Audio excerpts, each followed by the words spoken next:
From the First Alert Weather Center, meteorologist Jonathan Condry here. Got to talk fire danger. All right. Humidity has absolutely tanked for today. The dry line went through. That's why the fire danger has increased for OKC.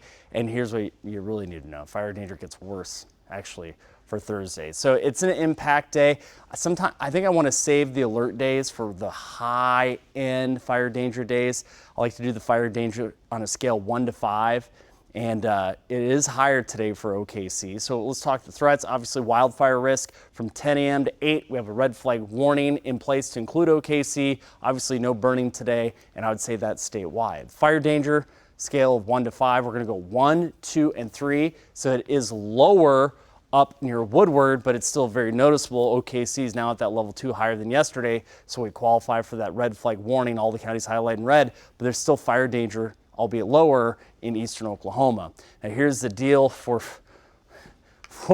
Thursday.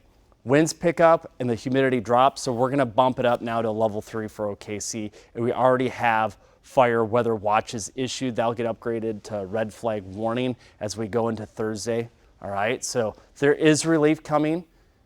It comes in the form of a cold front and a cold weekend. So what do I need you to do? Come back, pay us a visit.